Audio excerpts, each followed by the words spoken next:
Often, investing has a sort of herd mentality. I heard marami nag-i-invest sa ganitong property. I heard magdo-double ang value nito. So you allow outside forces to control your decisions. So paano mo ba talaga malalaman if a property is a good investment? Just follow the S.T.O.I.C principle. I'm Edric Maguan, and this is The Real Deal.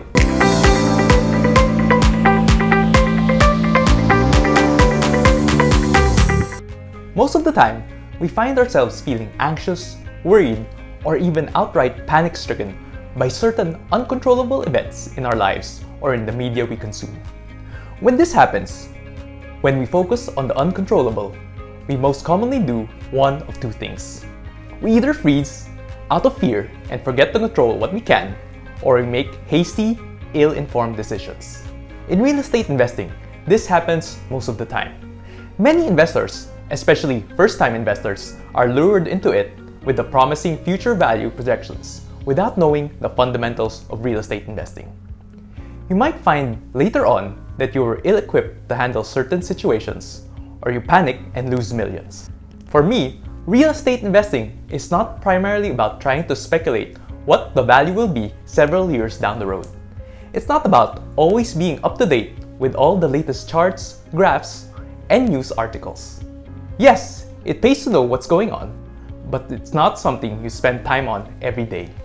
Rather than looking at the ever-changing, uncontrollable external events, just focus on the fundamentals. What do I mean by fundamentals? Fundamentals are the simplest yet most essential rules and principles that stay true through the test of time. When it comes to real estate, fundamentals are mostly about location, location, location. But the question then becomes, how do you know which are good locations to invest in? What makes a residential property a good investment? Well, there is a very simple way to remember it. S.T.O.I.C, which stands for schools, transit, offices, infrastructure, and commercial. Let's go through them one by one and the reasons why you should focus on areas that are quickly developing in one or more of these fundamentals. First, schools. The presence of schools would usually mean a great location to invest. You have a captured market. Isipin mo, students would usually stay in the same school for several years. This means tenants or lessees would be very stable. You don't end up with a vacant property very often. For the times that there is a turnover of tenants, there are always new students entering the school every year. Indeed, there are always parents looking out for their kids to not only have the best education, but also a decent place to stay. If you have a desirable property that you can lease out to the students, you're setting yourself up for passive income for decades to come, especially since these big schools do not often relocate. In fact, some of the most stable and steady rental properties in the market are those near and around the U-Belt and Katipunan area. With several of the top universities and schools attracting students from all over the country, properties in the area do not lack for lessees, even commanding very good lease rates. Now, let's talk about transit. Why should you look at a property that is near a transit hub? For the very simple reason that transit hubs are a cost-effective way to go around. This effectively extends the viability of the property to a broader market. Imagine you work in BGC, but you find properties there too expensive. But you know there's an upcoming subway line. With this subway line, you have the option to invest in a property along Katipunan. What was once a long drive of maybe 1.5 hours or more during a rush hour could soon be a 30-minute commute to work by investing in a property near transit hubs. Your options have definitely opened up without having to sacrifice your time. These properties near transit hubs are called transit-oriented developments. Definitely, some of the best performing properties in other countries are transit-oriented developments. In Bangkok, Thailand, for example, from 2012 to 2020, the properties located near transit hubs were the best performing properties, growing up to 2 to even 4 times the value during that span. Before we move on, if you find this content helpful, hit the like button. Next, we have offices. While transit serves to expand viability, offices, on the other hand, give a strong focus on a specific location. Think of BGC, one of the most sought after and most expensive locations in the market.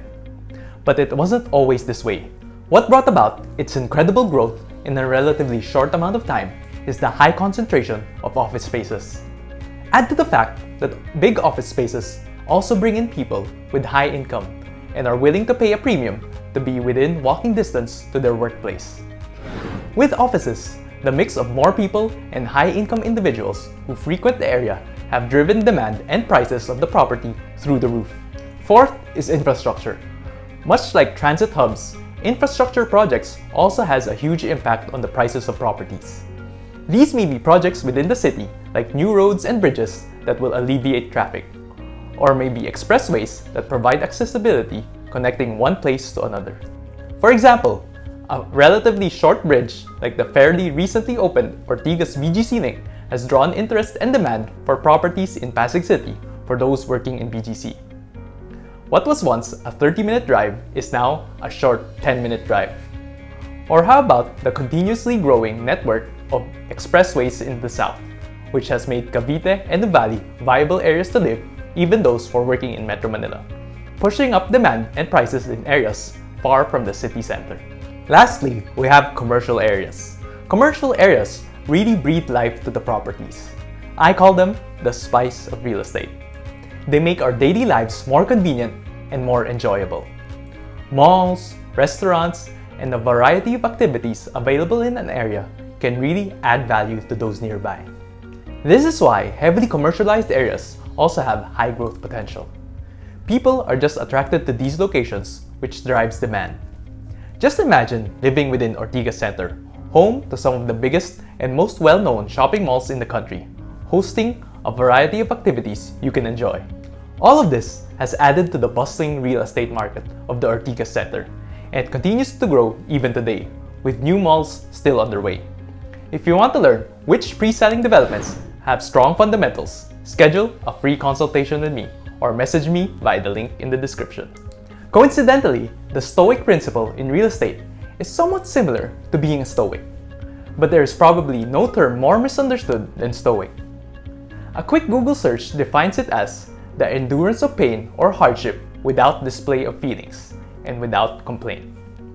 To others who are familiar with the term, they would even describe it as being indifferent to good and bad fortune or to pleasure and pain. Sa Tagalog, manhid. But the Stoics, or those practicing Stoicism, this simply isn't true.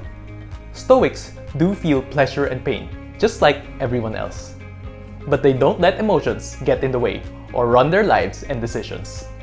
While Stoics may seem indifferent, at least from the outside, it is because they have learned to focus primarily on what they can control. Some of the most well-known Stoic investors, like Warren Buffett and Charlie Munger, put almost all of their focus in things that they can control, or the fundamentals. In real estate, we've already discussed the fundamentals of location.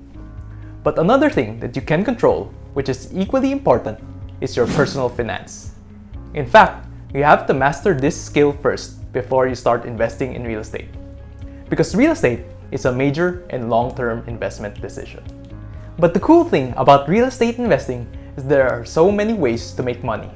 Having said that, you also control how to maximize your rewards. In other words, you decide which strategy works best for you based on your goals and situation. To learn more about the different strategies, check out my other video. Remember, never pin your hopes on uncontrollable events, even if others say they are a sure thing. At the end of the day, those have too many variables for anyone to predict with 100% accuracy. Focus on what you can control when investing in real estate: fundamentals, personal finance, and strategy. With this, kahit ano pang mangyaring uncontrollable, hindi ka magpapanik, and you're confident that you can always make the right investment decision. Thank you for watching. If you want to inquire about the pre-selling developments that I offer, you may get sample computations or sign up for a free consultation by visiting my website or by messaging me on my social media. I'm an accredited broker of the country's most trusted developers. And if you want to learn more about real estate investing, please subscribe to my channel and check out my other video. Let's get rich and financially free, one property at a time.